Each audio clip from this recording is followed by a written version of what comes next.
Welcome to Mastering Life's Adventures, an educational podcast about tapping into your true self, the soul, the substance of your life, to discover what life's ups and downs are really about, and how to have a greater sense of purpose, peace, joy, and fulfillment.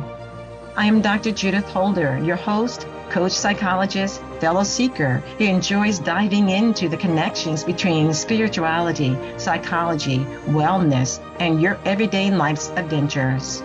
All preparing and polishing you like the facets of a magnificent diamond to be your best self. If you're craving more from your life, you are in the right place. Come, let's journey together and transforming what you know into who you really are. Mastering Life's Adventures begins now. Hi, I'm back. I'm back to talk about the next key in soul progress. And it's a key that I think is so important right now, where I have a lot of uncertainty and things happening in the world, maybe in your personal life, and also at work, maybe in different places. There's this uncertainty. And uncertainty really breeds us up to anxiety. What we find with anxiety is our mind is always chattering, it's always moving, it's always wanting to figure it out or try to get some sense of security to what's happening. The next key we're talking about is what I'm calling mind anxiety, a form of fear. We have to realize it impacts our soul.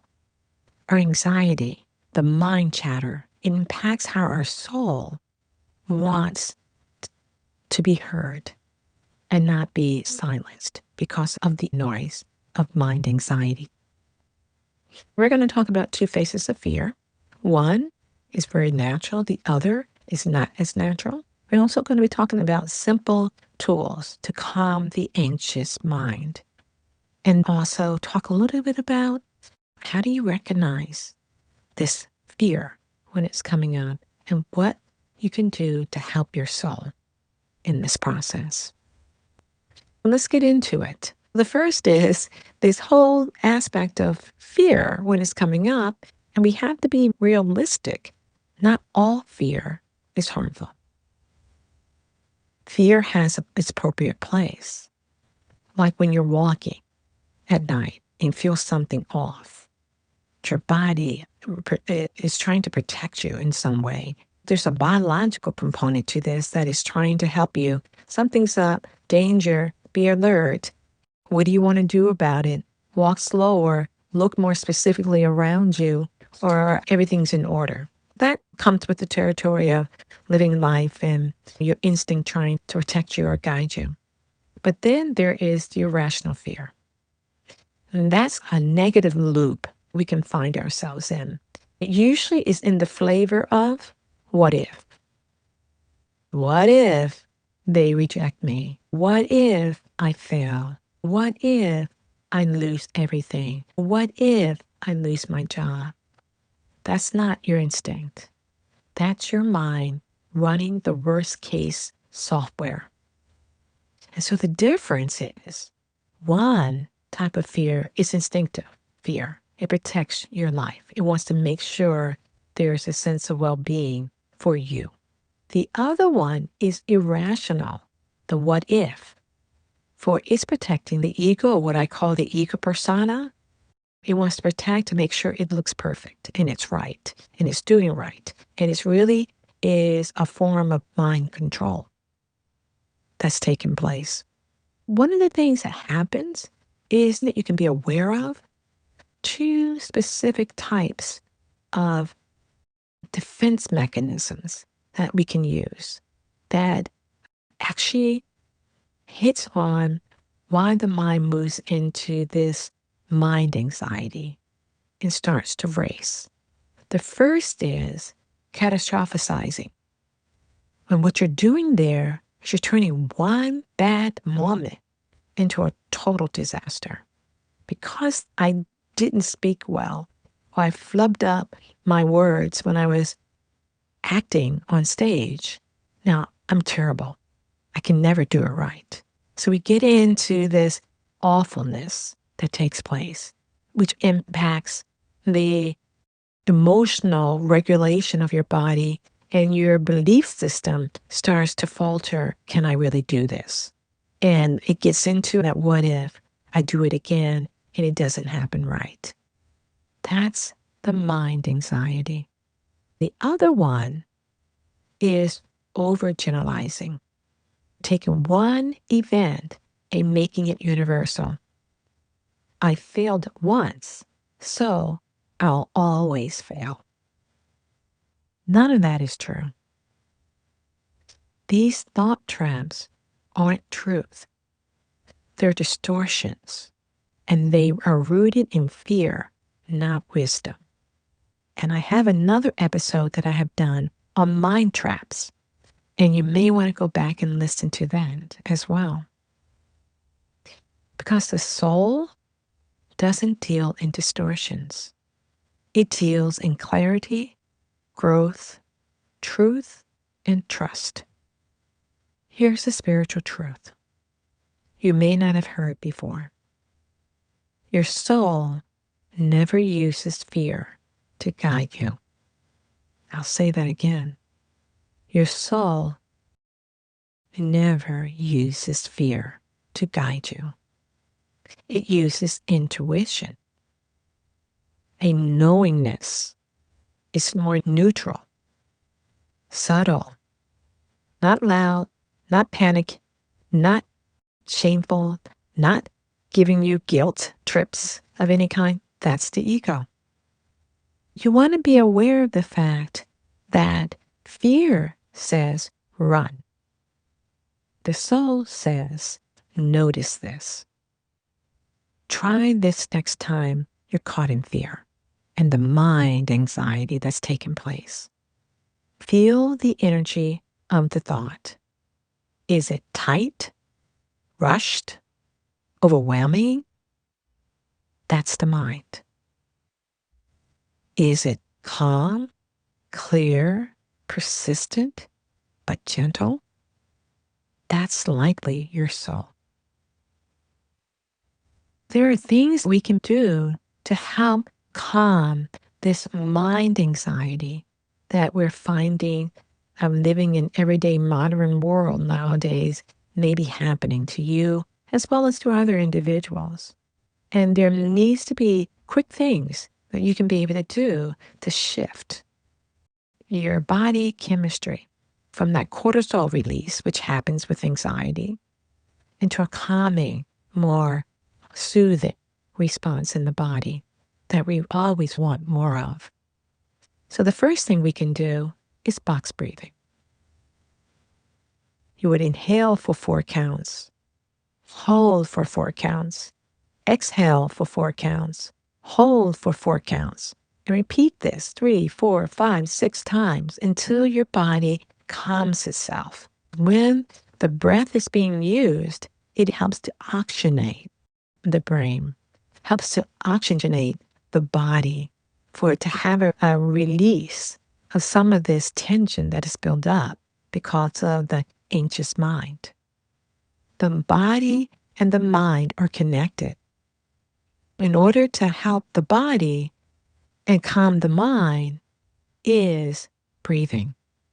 Usually when we're breathing, we're doing shallow breathing when we're feeling anxious. And this mind anxiety is going to move you to breathe more shallow. What we actually want to do is do diaphragmatic breathing, that deep, long breaths that allows you to feel like you're breathing in energy to help nurture your body and mind, and also inadvertently nurture your soul as well. So try it as you're going through your day. The other is grounding in the 3-3-3 rule. You may have heard this before, but it's something to keep in mind when you're having anxiety, or when thoughts and feelings are just doing their own thing.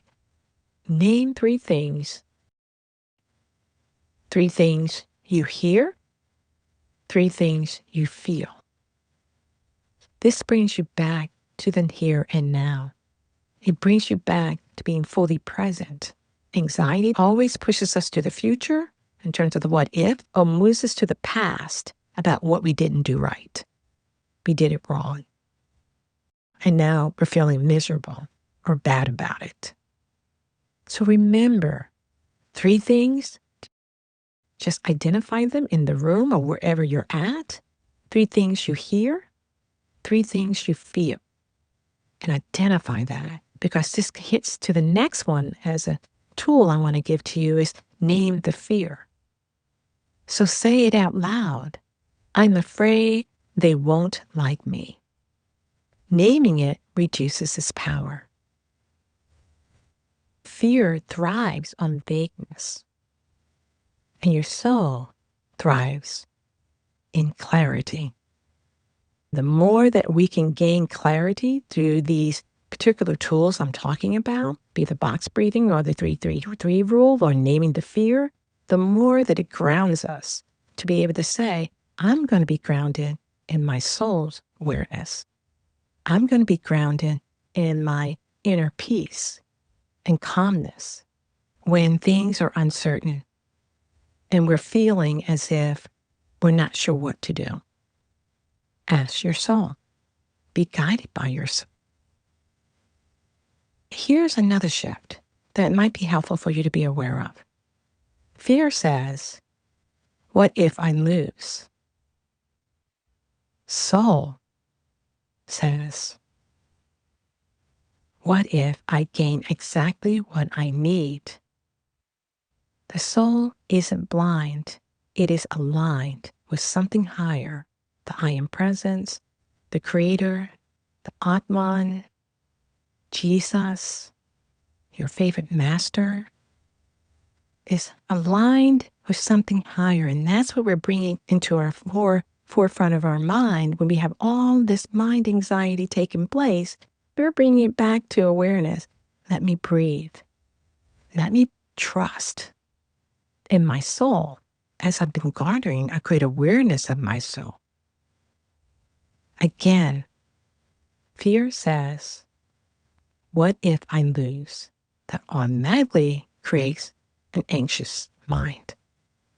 Where the soul says, what if I gain exactly what I need through the experience that I'm going through?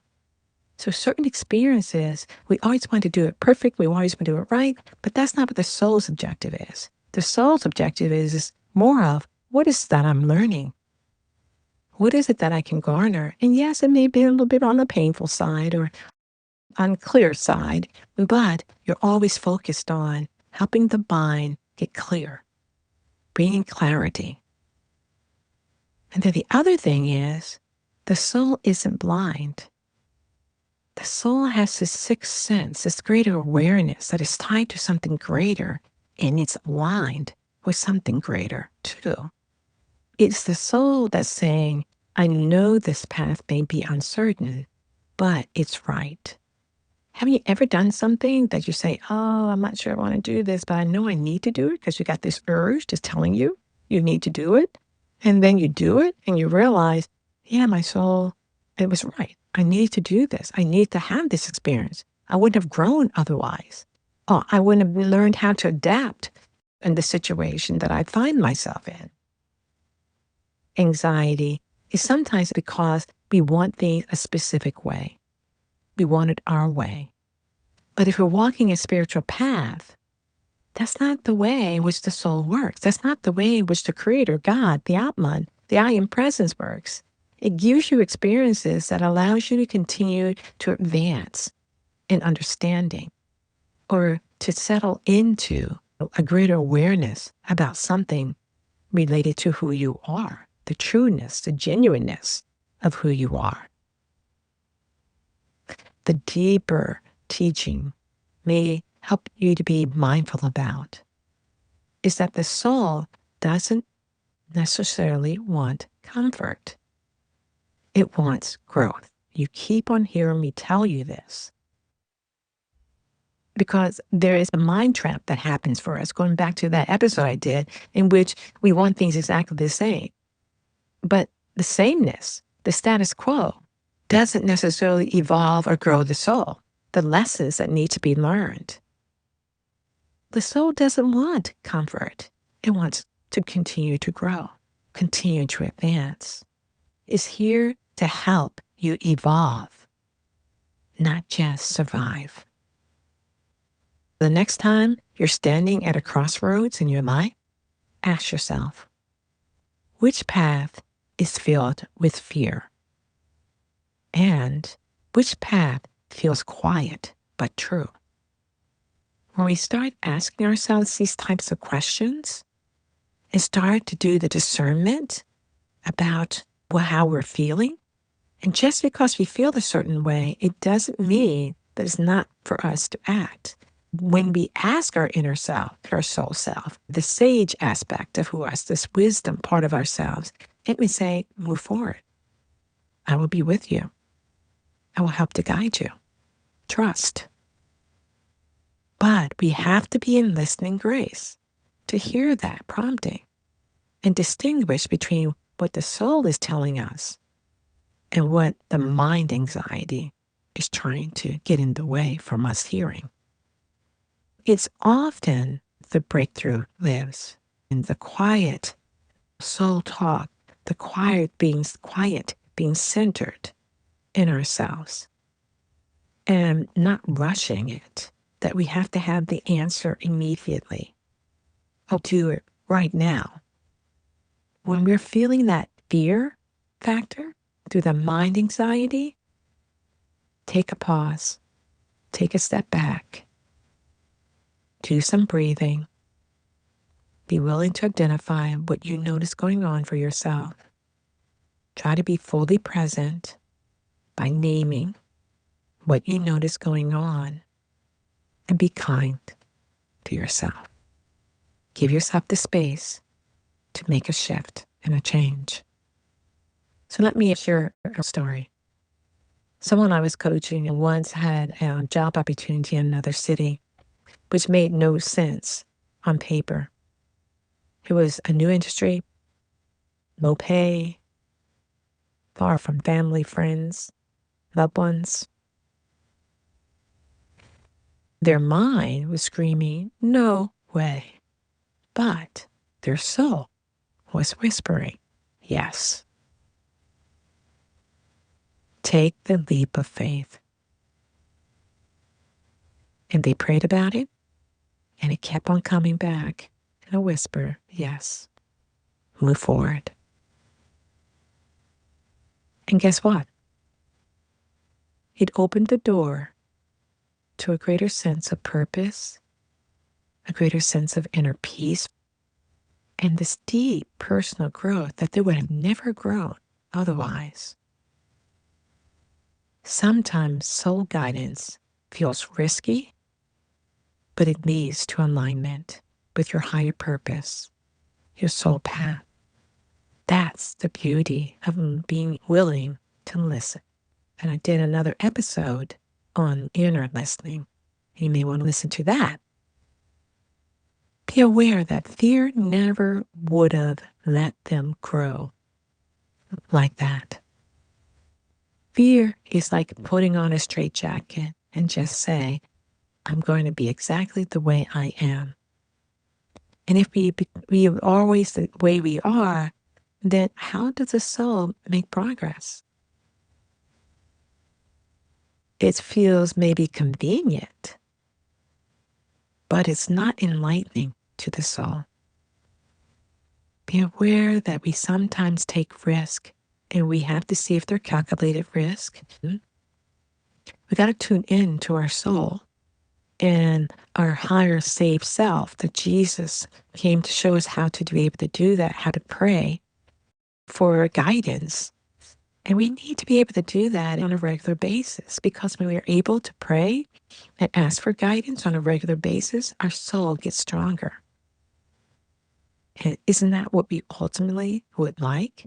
For our soul to continue to thrive, grow, learn, and take the higher path up the mountain, so that we can also support, help, or guide others. You can give them some of your pearls of wisdom that you've learned by listening to your soul and learning when to act, when not to act, because sometimes the fear, the mind anxiety that goes on for us will sometimes be so strong that we think it's right.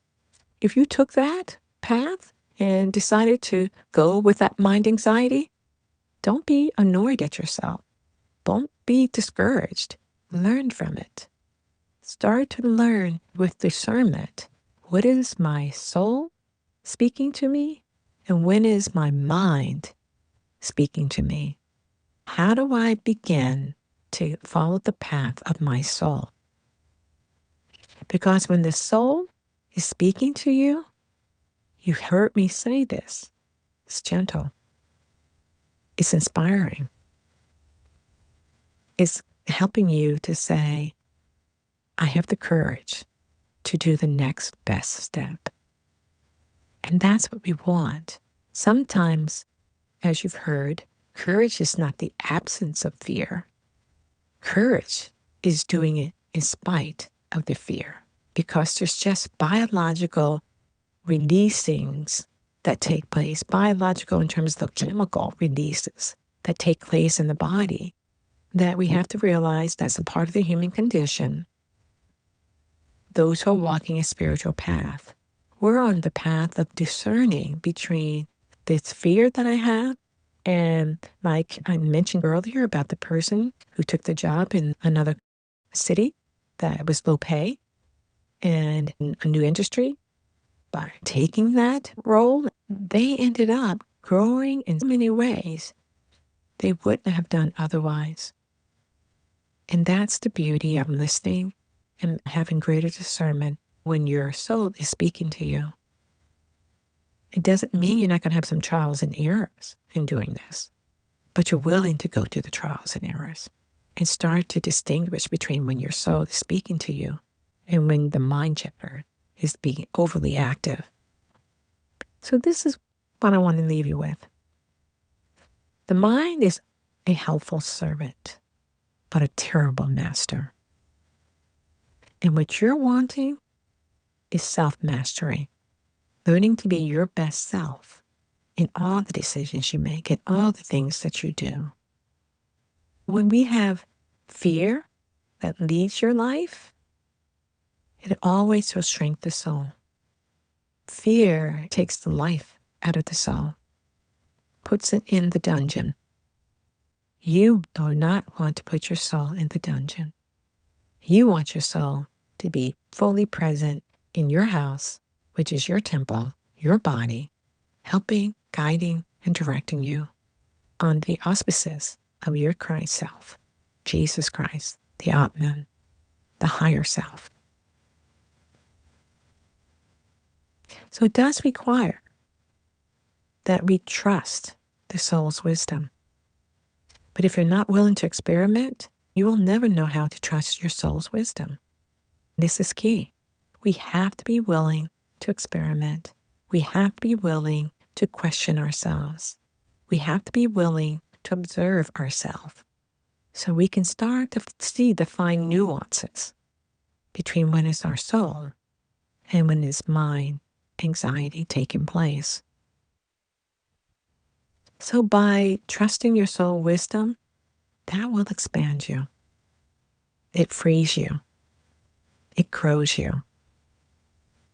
And overcoming fear in this concept that I've just mentioned of mind anxiety, we have to really make a conscious choice.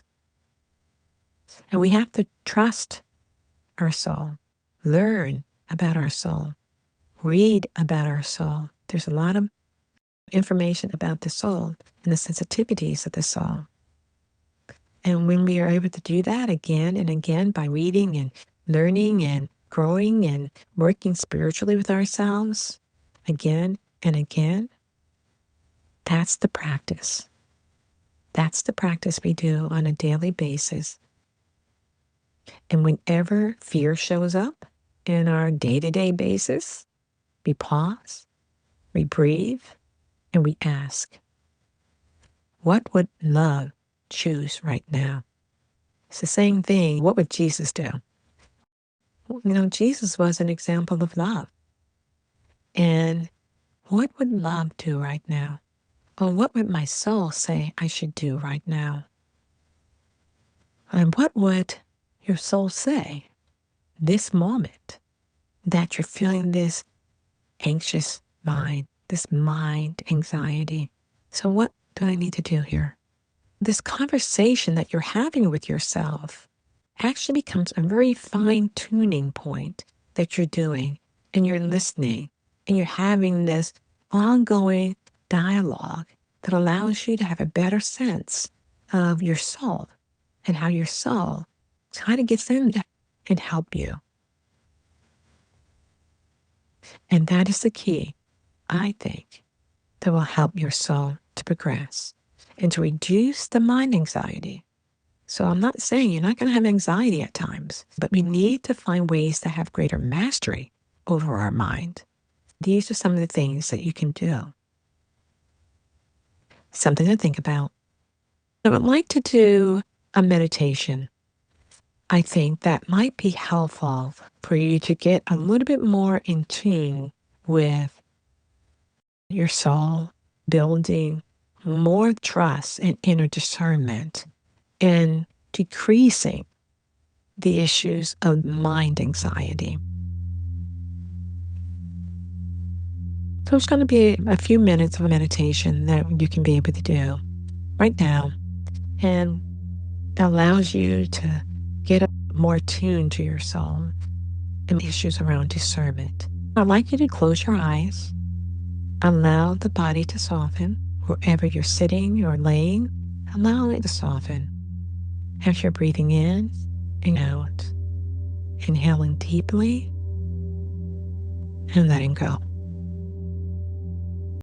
Let your attention move from the noise of the world into the sanctuary of your own inner being. So you're using your breath, breathe in and going deeper. Using your breath to flow in, feeling where the tension is and releasing that tension and flowing out.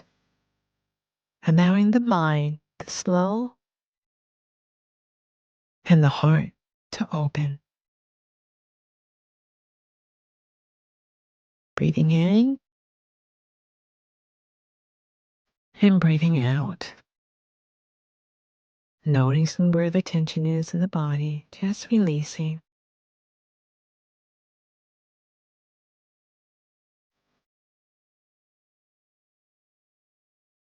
Now bring your awareness to the center of your chest, the heart center. Imagine a soft light glowing there. This is where your soul, eternal wisdom, and love resides. Your soul, you've heard, the seat of the soul, it can rise to the heart and reside in your heart. Imagine this soft light glowing,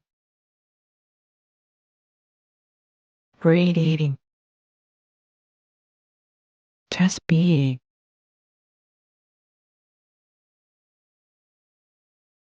It does not shout, does not rush. It remembers who you truly are. And let your breath, as you're breathing in and you're breathing out, you're breathing in light, you're breathing in harmony. And with every exhale, you feel yourself drawn deeper inward toward your soul's calm presence. Let the outer world just fade away and your inner clarity emerge as you're breathing, allowing, releasing.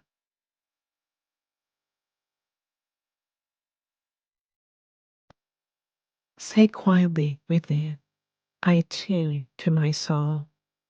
I trust its voice. Feel those words settle into your heart. The soul is not confused. It knows the difference between fear and trust, and fear and truth, between impulse and intuition, between reaction and revelation.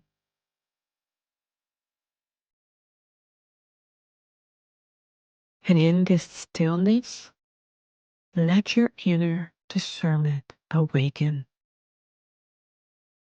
Imagine a golden light pouring down from above, entering through the crown of your head, filling your body with divine clarity. This light is wisdom, not of the mind, but of the heart and your higher self. It does not impose, it illuminates. It strengthens your ability to know what is aligned and to release what is not.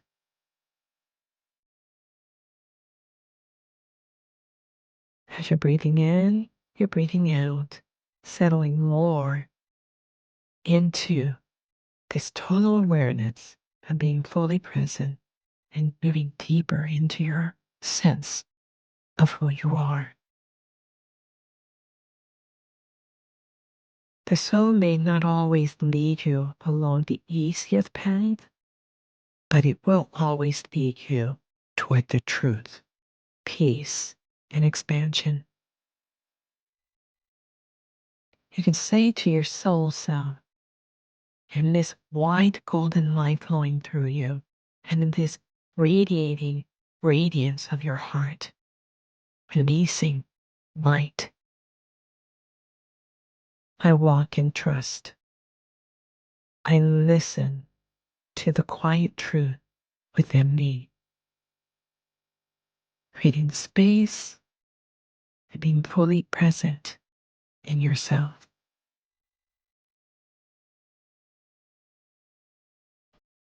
Trust settle deep into your being. I walk in trust. I listen to the quiet truth within me.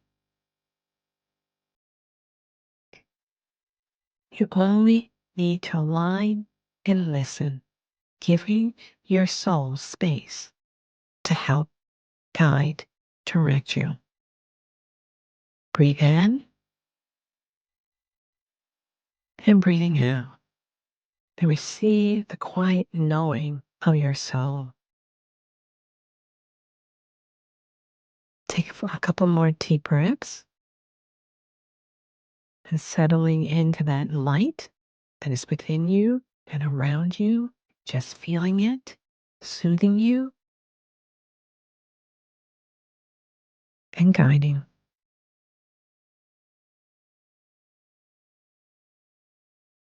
Now begin to bring your awareness back to your breath, back to this moment.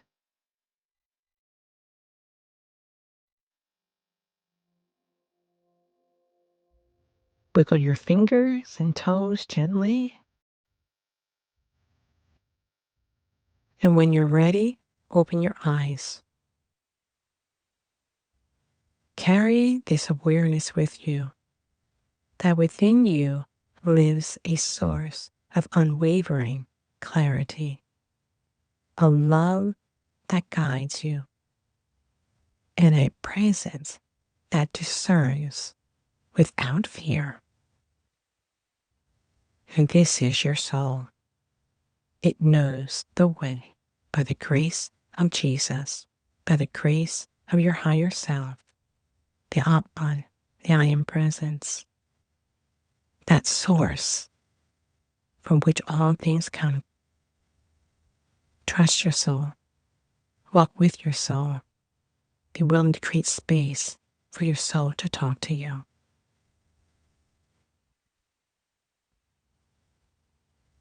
Bye for now.